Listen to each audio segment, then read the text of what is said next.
Скуби-Ду мультфильмі шын мәнінде сіз ойлағандай бейкүнә сүйкімді күшік жайлы емес, және Дисней ертегілерінің оригиналы шын мәнінде сіз ойлағаннан да қорқынышты. Баршаңа сәлем, сіздермен бірге Наурыз. Бүгінгі видеода сіздер жақсы көріп қарайтын мультфильмдердің түпнұсқасын қарайтын боламыз.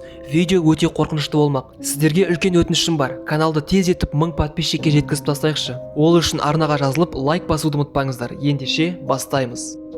Қаншер Скуби. Шын мәнінде Скуби, сен қалайша сөйлей аласың? Ит емессің бе деген сұрақты жек көреді. Мына серияда Велма сол сұрақты қояды. Және Скуби барлығын өлтіріп, қайта тірілтеді. Ал оянғанда олардың есінде ештеңе қалмайды. Негізінде ол достарын жақсы көреді, бірақ олардың еске түсіргенін ұнатпайды. Қазір сіздер көріп отырған мына қорқынышты анимация негізінде YouTube'тағы фанаттардың жасаған нәрсесі. Егер сіз байқасаңыз, әр сезонда Скуби-Ду кейіпкерлерінің түрі ауысып отырады.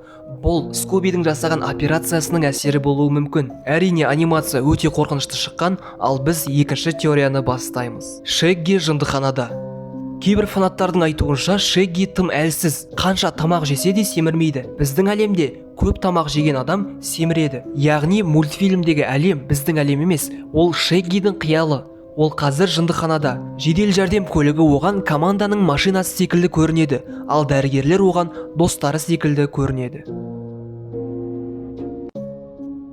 Бұл ертегінің түпнұсқасында суперлерінің рухы жоқ.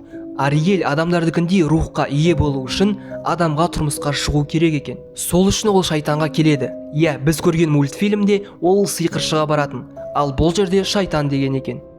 Достар, ескерте кетейін, бұл тек адамның жасаған ертегісі. Сондықтан сенбеңіздер. Шайтан сіздерге ештеңе бере алмайды. Бар керек нәрсені тек Алладан сұраңыздар. Ал ертегі бойынша шайтан Ариэльге аяқ беріп, оның дауысын өзіне алып қалады.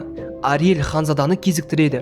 Екеуі бір-біріне ғашық болып қалады. Бірақ ханзада патша болу үшін ханшайымға үйлену керек екен. Сондықтан ханзада Ариэльді тастап кетеді. Ариэльдің жалғыз қалғанын көрген ағалары өз өмірлерін шайтанға сатып, орнына бір қанжар сатып алады. Ол қанжармен патшаны өлтіріп, қанын Ариэльдің аяғына жаққанда, ол қайтадан су перісіне айналып кетеді. Соңында не ағалары жоқ, не ғашығы жоқ болып, өз-өзіне қол жұмсайды. Осындай мән мағынасы жоқ ертегі. Достар, оқиғалар ойдан шығарылған ескертем, бұл жай ғана фанаттардың немесе адамдардың жазған нәрсесі, сондықтан қатты қорқып әуре болмаңдар. Ал сіздер қалай ойлайсыздар? YouTube-қа ары қарай видео түсіре берейін бе? Комментарийге өз ойларыңды жазыңдар, арнаға тіркеліңдер, осы видеоға лайк басыңдар. Егер көп комментарий мен лайк қалдыратын болсаңдар, екінші бөлім шығады. Келесі кездескенше.